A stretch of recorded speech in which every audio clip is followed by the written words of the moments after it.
Naggisa ng mga senator judge ang lead convener ng Kaya Natin movement na si Harvey Ke sa pagsalang niya sa impeachment trial kahapon. Ito ay kaugnay sa mga dokumentong hawak ni Ke na nakuha raw niya mula sa isang anonymous source. May news to go, si Ruth Cabal. Are you a witness to all of these accusations that you make against the Chief Justice? No, Your Honor. You cannot even be a witness and you are foisting yourself as a complainant before the public? What kind of good governance are you trying to promote? You're acting on anonymous sources. Every time there is something that requires identification of the source, the prosecution says there is no source. It came anonymous. Ang pinagbubuntunan ng galit ng senadora ay si Harvey Ke, lead convener ng NGO na Kaya Natin. Isa si Ke sa mga nagsampa ng reklamo laban kay Corona sa Ombudsman para imbestigahan ng Chief Justice dahil raw sa umano'y ill-gotten wealth. Noong May 7, sa harap ng isang news team ng ABS-CBN, nagbigay rin si Ke sa opisina ni Presiding Officer Juan Ponce Enrile ng isang envelope na naglalaman daw ng mga dokumento tungkol sa mga umano'y dollar at euro accounts ni Corona. Pero para kay Enrile, hindi ito wasto. Dapat daw sa ombudsman dinala ni Ke ang mga dokumento. I received those documents anonymously last May 3 at the mail area of our office. I felt that the Senate would be in the best position to evaluate this document and see if it can be used or not. I did not bring any television crew. In fact, they waited for me there, and I was actually surprised. I'm ordering you to show cause why you should not be cited for contempt by this impeachment court. You are trying to influence this court by bringing these documents. I did not open it, I did not read it, because I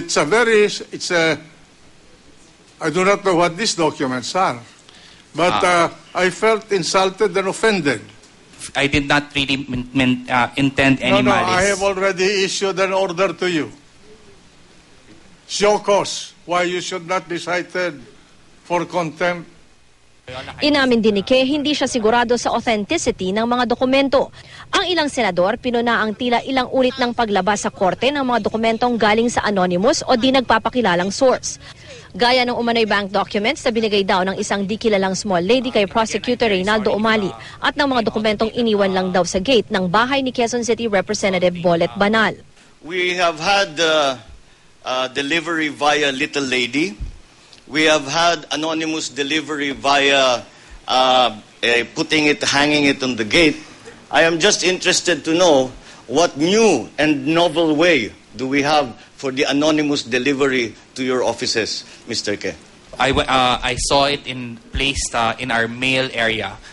In our office in Loyola Heights, in Barangay Loyola Heights in Quezon City. Who is Mr. Anonymous? Since I want to ask the PNP and the AFP to issue an arrest order against him. Why is there a proliferation of Mr. Anonymous in this archipelago? And you're head of something that promotes good governance? That's your idea of good governance? You act on anonymous complaints? You don't even bother to examine for yourself using your own brains whether these complaints are fair or not? Giving those alleged documentary evidence to the Senate President when you should know full well, even as a layman, that no person is allowed to try and influence a judge in the course of the proceedings. Yet you brought with you a TV crew and you say that you were surprised that they were there. My goodness, you're asking us to ignore the mathematics of probabilities. That is why I'm angry with you. Consider yourself admonished. And then now you admitted that you're trying to call reporters. And you're trying to sell, or you're trying to offer these documents that you presented the Senate President. Those authenticated and verified documents. Sinungaling ka. Ang mga kasamahan naman ni Ke sa NGO na Kaya Natin tila pinanghinaan ng loob matapos sumalang si Ke sa witness stand ngayong araw.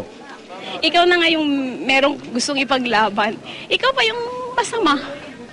So what kind of a country do we have? Ruth Cabal, GMA News.